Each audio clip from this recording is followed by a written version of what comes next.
Good evening. Hello students, আজ আমি তোমাদের কাছে নিয়ে হাজির হয়েছি জেনিথ এডুকেশন চ্যানেলের পক্ষ থেকে। আমি সন্দীপ ঘোষ। আজ আমি তোমাদের কাছে নিয়ে এসেছি HS suggestion for 2025 subject health and physical education. যে পার্ট এ পার্টে যে 4টে 7 নম্বর কোশ্চেন পড়ে তার কিছু সাজেশন আজ নিয়ে এসেছি তোমাদের কাছে। দেখো, প্রথম 1 নম্বর কোশ্চেন হচ্ছে যে শারীরশিক্ষার আধুনিক ধারণা সম্বন্ধে লেখো। এটা খুব ইম্পর্টেন্ট কোশ্চেন এবছরের জন্য।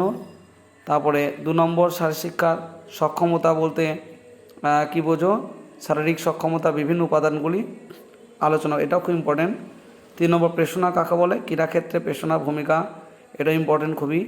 শারীরশিক্ষা কাকে বলে, শারীরশিক্ষার সঙ্গে অন্যান্য বিষয়ের যোগসূত্রগুলি আলোচনা করো, এটা দেখে যাবে। উষ্ণীকরণ বা গা গরম কাকে বলে, এটি প্রয়োজনীয়তা। তারপরে 6 নম্বর দৈনন্দিন জীবনে যোগাভ্যাসের সুফল আলোচনা করো। 7 নম্বর, এটা খুবই ইম্পর্টেন্ট, 7 নম্বরটা নিউটনের প্রথম গতিসূত্রটি লেখো। খেলাধুলার উপর নিউটনের প্রথম গতিসূত্রের প্রয়োগ লেখো। 8 নম্বরটা খুব ইম্পর্টেন্ট, মেধাধিক্য বা স্থূলতা বলতে কী বোঝো, মেধাধিক্য বা স্থূলতার কারণগুলি লেখো। 9 নম্বর বয়ঃসন্ধিকালে ছেলেমেয়েদের চাহিদাগুলি আলোচনা করো। 10 নম্বর শারীরশিক্ষা কার্যক্রমের রূপায়িত অবস্থা বা কন্ডিশনিংয়ের গুরুত্ব লেখো। 11 নম্বর যোগাভ্যাস করার নিয়মগুলি উল্লেখ করো, যোগাসনের তাৎপর্যগুলি লেখো। 12 নম্বর আধুনিক অলিম্পিকের আদর্শ মোটর সম্পর্কে আলোচনা করো, এটা জাস্ট দেখে যাবে একবার। 2016 সালের অলিম্পিকে ভারতীয় মহিলাদের সাফল্য আলোচনা, এটাও দেখে যাবে মোটামুটি।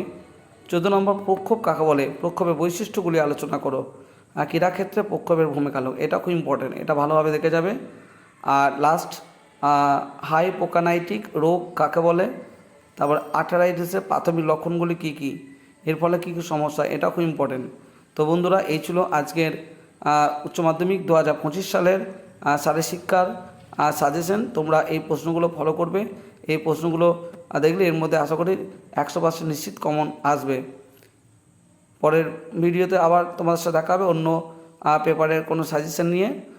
তোমরা সকলেই আমার এই চ্যানেলটিকে সাবস্ক্রাইব করে দেবে এবং আমি যাতে পরবর্তীকালে আর বেশি বেশি করে তোমাদের জন্য সাজেশন বা বিভিন্ন ক্লাস আপলোড করতে পারি। ঠিক আছে।